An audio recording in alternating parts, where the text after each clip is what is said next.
दोस्तों, आपका हमारे YouTube channel easy math study में स्वागत है। आज हम आपको सिंपल इंटरेस्ट बताएंगे और बहुत ही इजी वे से, बहुत ही सिंपल तरीके से बताएंगे। दोस्तों, कोई भी सवाल होगा बहुत सरल तरीके से आप कर सकते हैं। आइए दोस्तों, सिंपल इंटरेस्ट पढ़ते हैं। साधारण ब्याज।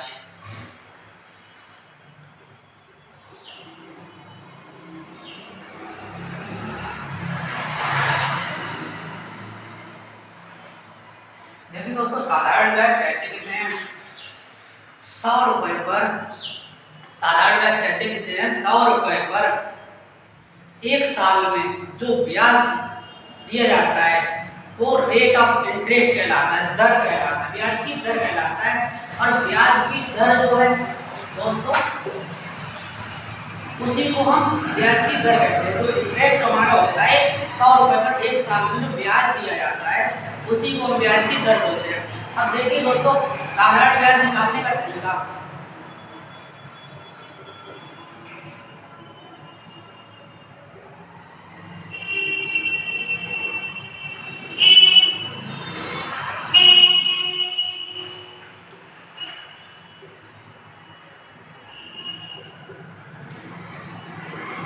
दोस्तों, ये वाला फॉर्मूला तो सबने पढ़ा होगा, P into R into T, P into R into T. ये वाला फार्मूला तो सबने पढ़ा होगा, बट यहाँ पर परसेंटेज हटाएंगे तब दोस्तों 100 लग जाएगा। P into R into T बटे 100। ये हो गया हमारा साधारण ब्याज का दोस्तों फार्मूला। बट हमें फार्मूले का यूज नहीं करना है। इसमें बताया देते हैं कि इसमें पी आर टी होता क्या है। पी जो होता है उसको बोलते हैं मूलधन, आर जो होता है उसको बोलते हैं वार्षिक ब्याज की दर। वार्षिक ब्याज की दर। टी होता है दोस्तों समय, टी होता है समय। अब देखिए दोस्तों, ब्याज जो होता है हमारा दर के ऊपर निकलता है। जैसे 100 रुपए हमारा कोई मूलधन है, एक साल समय है, तो एक साल में कितना ब्याज दे रखा है वही हमारी रेट ऑफ इंटरेस्ट कहलाती है। यानी कि जो दर होती है वो वार्षिक ब्याज की दर होती है, वो होता है 100 रुपए में, 100 रुपए पर एक साल में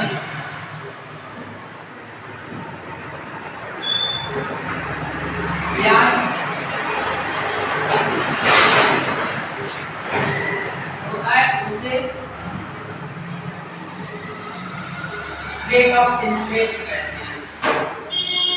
उसे रेट ऑफ इंटरेस्ट कहते हैं, अर्थात ब्याज की दर कहते हैं, ब्याज की दर कहते हैं। ठीक, ये होता है। अब देखिए दोस्तों, बहुत सरल तरीके से इसको एग्जांपल के थ्रू लगाना देखेंगे। देखिए दोस्तों, कैसे लगाते हैं।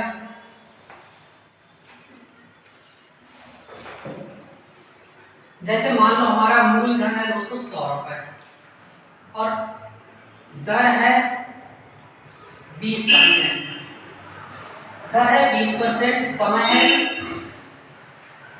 2 वर्ष दोस्तों, समय है 2 वर्ष।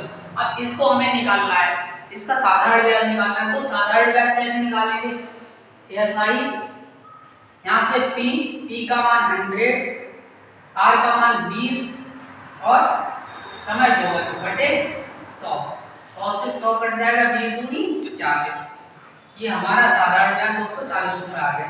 बट इस तरह से नहीं, अगर हमारी कैलकुलेशन बड़ी होती है तो हम कैसे निकालते हैं? देखिए दोस्तों, जो हमारा साधारण ब्याज है हमारा 100 रुपए पर क्या है, दर का ही तो होता है। एक साल में जो 100 रुपए पर ब्याज मिलता है वही हमारा क्या हो जाता है, या जो साधारण ब्याज मिलता है तो हमारी रेट ऑफ इंटरेस्ट कहलाती है। अर्थात जो एक साल में 100 रुपए पर जो रेट ऑफ इंटरेस्ट होता है वो तुम्हारा ऐसा ही कहलाता है ना, साधारण ब्याज। इसको इस तरह से भी बोल सकते हैं। तो ऐसा ही बराबर कितना हो जाएगा दोस्तों, रेट परसेंटेज गुणे समय। यानी कि ये जो हमारा निकल के आएगा वो परसेंटेज में निकल के आएगा। किसमें निकल के आएगा? ऐसा ही परसेंटेज में निकल के आएगा। अब देखिए दोस्तों, इसको हम सीधे सीधे निकालते हैं। इसी सवाल को हम दोबारा से करते हैं। यहाँ से ऐसा ही बराबर कितना हो जाएगा हमारा 20%। आइए दोस्तों देखते हैं सिंपल इंटरेस्ट इस तरीके से निकालना। रेट हमारी थी 20%, टाइम था हमारा 2 वर्ष। यहाँ से कितना आ जाएगा 40, ये दोस्तों 40% आएगा। अब देखिए हमारा प्राइस कितना आएगा, तो यहाँ से हम निकालेंगे SI बराबर 100 गुणे 40, ये हो जाएगा हमारा 40। जो हमारा 42 वर्ष में जो ब्याज आया है वो हमारा 40 रुपए आया दोस्तों। अब इसी तरह से हम दूसरा देखते हैं क्वेश्चन दोस्तों।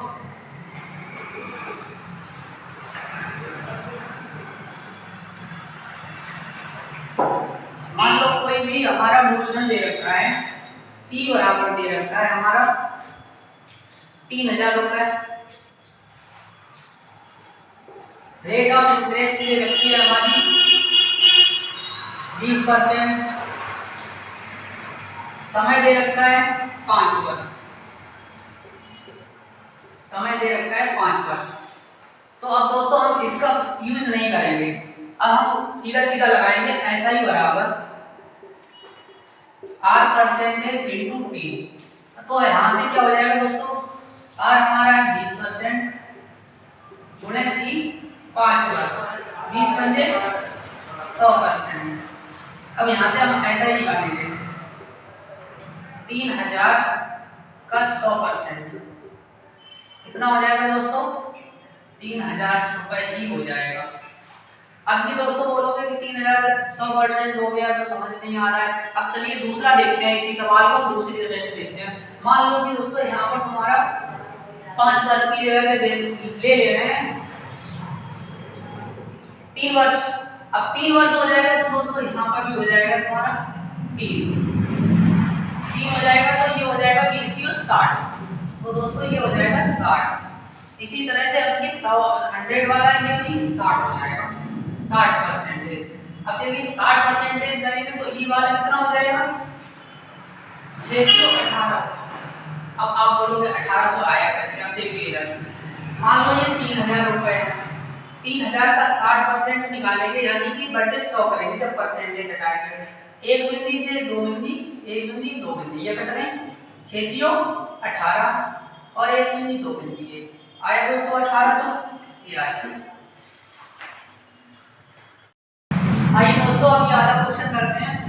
किसी व्यक्ति ने बैंक में 5000 रुपए निवेश किए, तब उसे 10% वार्षिक ब्याज की दर से 3 वर्ष का साधारण ब्याज कितना होगा,